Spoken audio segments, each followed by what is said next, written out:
जितेंद्र नाम का एक लड़का था जिसे पुराने महलों, पुराने घरों और जंगलों में घूमने का शौक था। इस शौक के कारण उसे उसके माता पिता हमेशा डांटते रहते थे। एक दिन जितेंद्र के पापा जी उसके रूम में आते हैं और देखते हैं कि वह कपड़े, कैमरा और सामान पैक कर रहा है। तभी उसके पापा जी बोल पड़े, जितेंद्र, कहाँ जा रहे हो? पापा, और कहाँ जाऊंगा, हिस्टोरिकल प्लेस और कोई नई जगह खोजकर वहाँ के इतिहास को देखूंगा। इसके बाद वहाँ पैरानॉर्मल एक्टिविटी को समझने की कोशिश करूंगा। तुमसे कितनी बार कहा है कि इन फालतू के झंझटों में मत पड़ा करो। किसी नेगेटिव चीज को छेड़ना अच्छा नहीं होता। पापा, ये मेरा शौक है, अभी नहीं करूंगा तो कब करूंगा? तेज बातों की आवाज सुनकर उसकी माँ भी आ जाती है। क्या हो रहा है? क्यों इतनी तेज गुस्सा हो रहे हो? और क्या होगा, पूछो अपने लाल से। खंडरों में जाएंगे भूत पकड़ने, अपनी जिंदगी से खिलवाड़ करने। यह सुनकर माँ गुस्से में, तू कहीं नहीं जा रहा है, कुछ आया कि नहीं समझ में? क्या कह रही हूँ मैं? अरे माँ, मैं अकेले थोड़ी ना जा रहा हूँ, मेरे साथ दोस्त भी जा रहे हैं। अब बच्चा तो नहीं हूँ ना। जाने दो इसे, मानता ही नहीं, जब देखो मनमानी करता रहता है। अरे मैं जल्दी ही आ जाऊंगा, आप गुस्सा क्यों हो रही हो? अभी तक कुछ हुआ क्या जो आप अब भी टेंशन ले रही हो? ठीक है, जा अपना ध्यान रखना, साथ ही कॉल करते रहना। माँ की बातों के साथ उसके पिता सर हिलाकर सहमति जता देते हैं। दूसरे दिन वह दोस्त राहुल और पंकज के साथ मध्य प्रदेश के बुरहानपुर से कुछ दूर एक हवेली में था। यार राहुल, बुरहानपुर से वो हवेली कितनी दूर है? पंकज बीच में ही बोल पड़ता है, मैंने सुना है कि उस हवेली में कोई साया है, क्या ये सच है? जिस हवेली में जा रहे हैं वो बुरहानपुर रेलवे स्टेशन से 60-70 किलोमीटर है। हाँ पंकज, वहाँ के लोग कहते हैं कि उस हवेली को एक ही रात में जिन्नात ने बनाया था। यार कुछ भी, हम लोग कितनी जगहों पर गए, कभी कुछ मिला है? हवेली पर भी कुछ नहीं मिलेगा। मैंने सुना है कि वहाँ पर रखवाली के लिए किसी को रखा भी गया है। हाँ यार, सुना तो है। तुम दोनों की ये बड़ी खराब आदत है, तुम दोनों सुनी सुनाई बातों पर विश्वास करने लगते हो।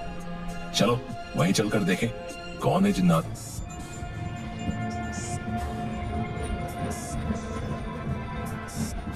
ट्रेन से रेलवे स्टेशन उतरने के बाद चलो किसी होटल में जाकर फ्रेश हो लिया जाए। क्या यार, सीधे हवेली पर चलते हैं? नहीं यार, वहाँ कोई टाइम पर मिले ना मिले, पहले होटल में ही चलते ना। हाँ।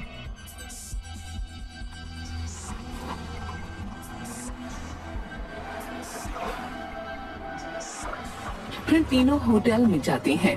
वहाँ भी हवेली के बारे में वो बात कर रहे होते हैं। मैं तो बहुत एक्साइटेड हूँ हवेली पर जाने के लिए। तभी होटल मैनेजर, सर आप मत जाइए, वो हवेली बहुत मनहूस है। जो भी गया और रात में रुका तो कभी वापस नहीं आया। तभी जितेंद्र रोकते हुए, क्या फालतू की बातें कर रहे हो? कभी गए हो वहाँ? फालतू की बातें करते हो। सॉरी सर, पर क्या? जाओ यार यहाँ से, फालतू में डराओ मत। मैनेजर वहाँ से चला जाता है। तुमने उसे इतना बेमतलब डांट दिया, ये गलत है भाई। पंकज भी हाँ में सिर हिलाता है। हाँ यार, यहाँ से जाते हुए उनसे माफी मांग लूंगा। माँ और पापा का गुस्सा अब इन्हीं पर उतर गया। तैयार होने के बाद कैब बुक कर लेते हैं। कुछ देर बाद कैब आती है और वो बैठकर जाने लगते हैं। रास्ते में पंकज रुकने को कहता है।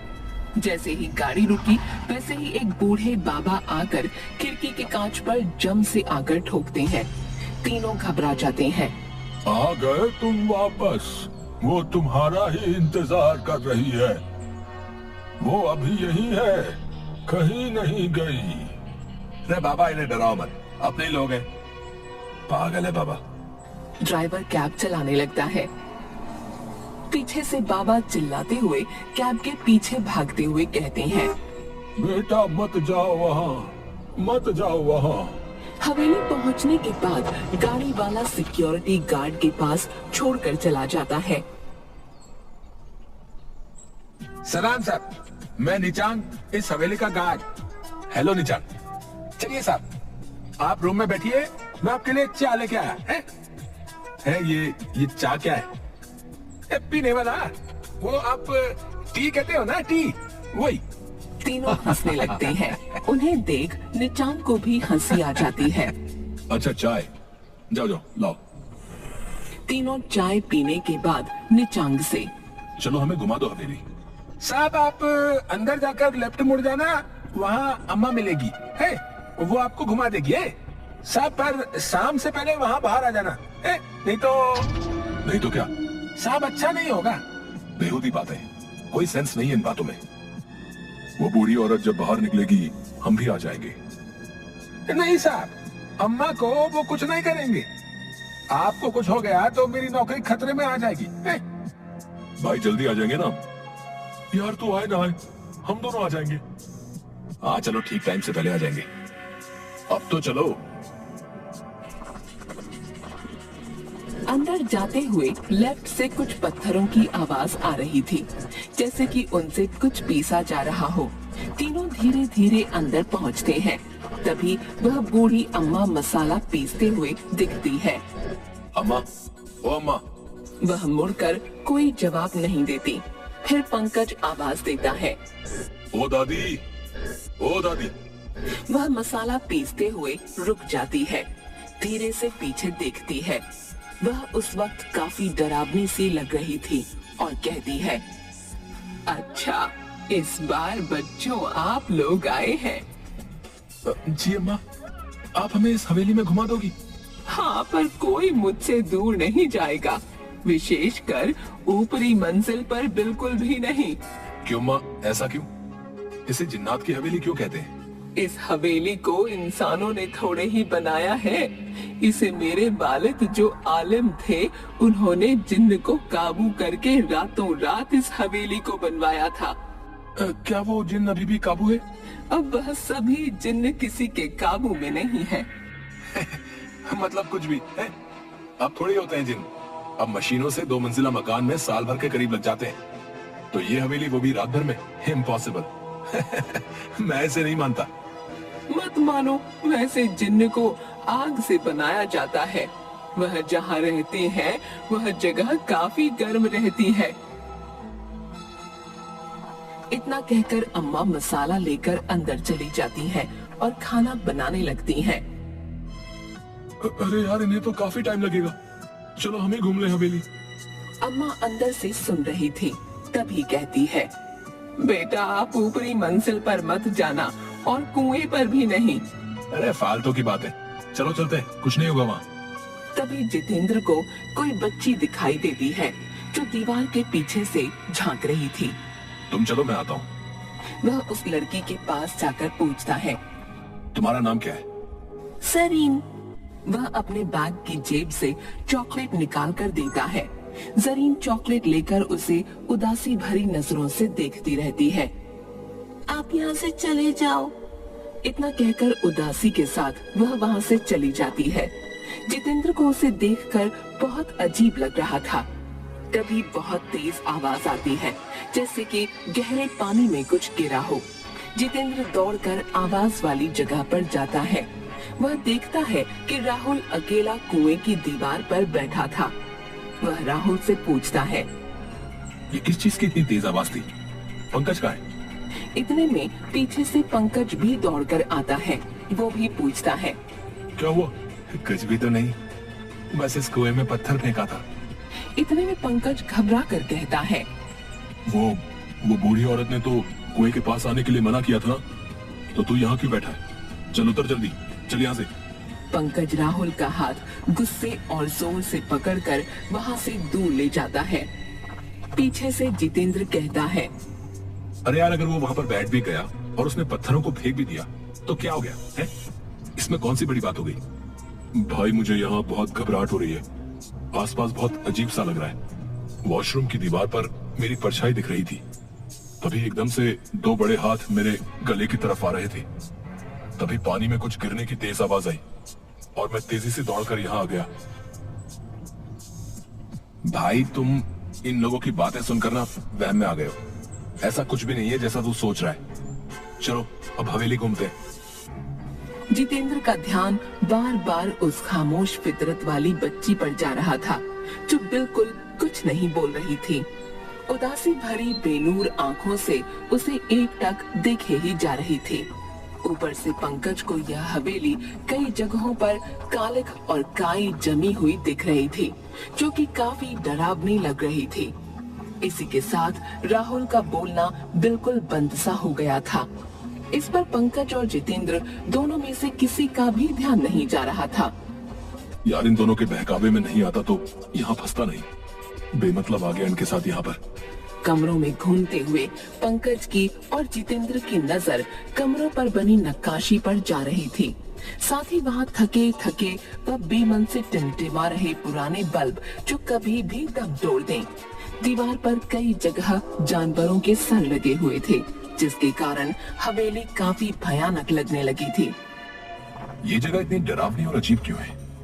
दूसरी जगहों पर इतना डर नहीं लगा था, पर यहाँ तो उल्टा मुझे ही ज्यादा डर लग रहा है। कुछ यहाँ जो पर्दों में छिपा है। धीरे धीरे वह वापस आंगन में बूढ़ी अम्मा के पास पहुंचकर उनके पास बैठ गए। जितेंद्र के मन में बहुत सारे सवाल आ रहे थे। वह आखिरकार पूछ ही बैठा, ऊपरी मंजिल पर जाना क्यों मना है? वह किसी को भी ऊपरी मंजिल पर जाने वाले को जिंदा नहीं रहने देते। आप इस सब पर विश्वास करती हैं?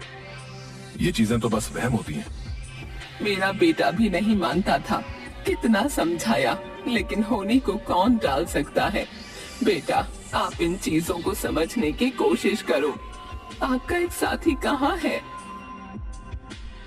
पंकज और जितेंद्र दोनों उसे ढूंढने लगते हैं।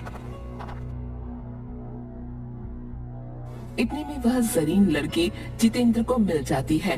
वह उसे कहती है, आज बहुत भारी दिन है, आप कहीं नहीं रुकना। आप अकेले दोस्त के साथ वापस चले जाओ। मैं इस बच्ची की बात को क्यों नहीं समझ पा रहा हूँ? आखिर कहना क्या चाहती है? बेटा, आप क्या कहना चाहती हो? थोड़ी देर में आपका यहाँ से निकलना मुश्किल हो जाएगा। आप और आपका एक दोस्त, आप दोनों चले जाओ। जाने कब राहुल को ढूंढने में पंकज सबसे ऊपरी मंजिल पर पहुंच गया। उसे मालूम ही नहीं चला। उसे ऊपरी मंजिल के एक कमरे में काफी तेज रोशनी हो रही थी। उसने आवाज लगाई, राहुल तू है ना इस रूम में? मुझे डरा मत, कुछ बोल तो सही। अंदर से सिर्फ की आवाज आती है, जिसके कारण पंकज घबराने लगता है। इसके बाद वह जोर से चिल्लाता है, राहुल बाहर निकल जल्दी। पंकज की आवाज नीचे जितेंद्र के पास जाती है।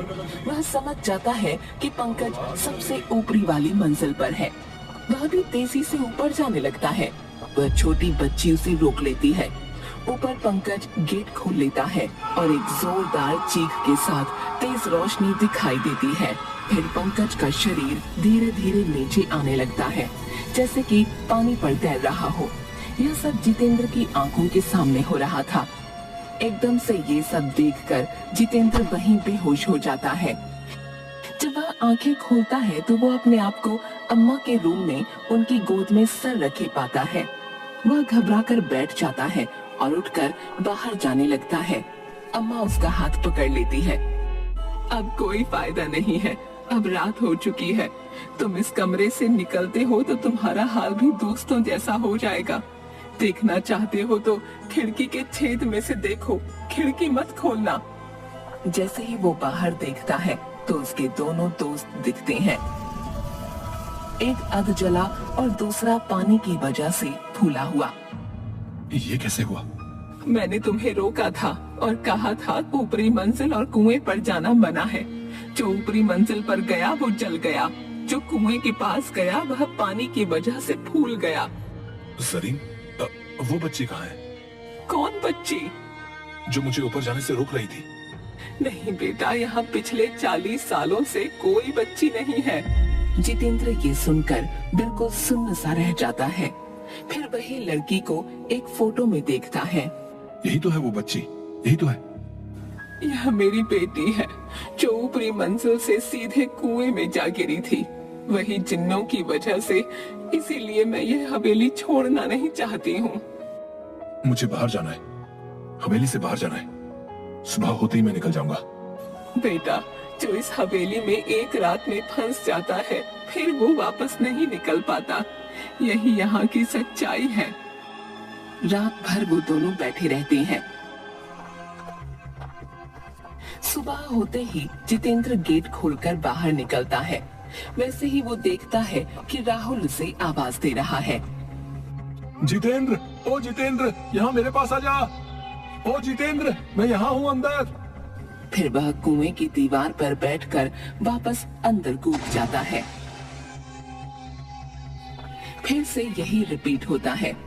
वह घबराकर मेन गेट खोलने की कोशिश करता है। वो गेट खुल तो जाता है, पर उसे गेट के उस तरफ वही दिखाई दे रहा होता है जो इस तरफ दिखाई दे रहा होता है। राहुल का कुएं में कूदना। कोई फायदा नहीं है बेटा, ये मेरे लिए हमेशा का है। बेटा अब बस कर दे। इतना कहकर अम्मा अपने काम में लग जाती है। जितेंद्र को उसके वही दोस्त बार बार दिखाई देते हैं। फिर उसे वही जरीन दिखाई देती है। वह उसे एक तरफ उंगली दिखाते हुए कहती है, जाओ, आखिरी बार और आखिरी मौका, अब और न मिले मौका। इतने में उसके सामने उसके दोनों दोस्त खड़े हो जाते हैं। दोनों साथ साथ कहते हैं, ये सब कुछ नहीं होता है। फिर दोनों जितेंद्र को मारने के लिए अपने हाथ बढ़ाते हैं। तभी वही बच्ची उसे बचाकर बाहर निकाल देती है। जितेंद्र बेहोशी की हालत में बाहर आता है और उसे वही बाबा मिलते हैं। बेटा, मैं कह रहा था, वो तुम्हारा इंतजार कर रही है, वो तुम्हें छोड़ेगी नहीं। वो बाबा हंसते हुए निकल जाते हैं। जितेंद्र जैसे ही आगे बढ़ता है,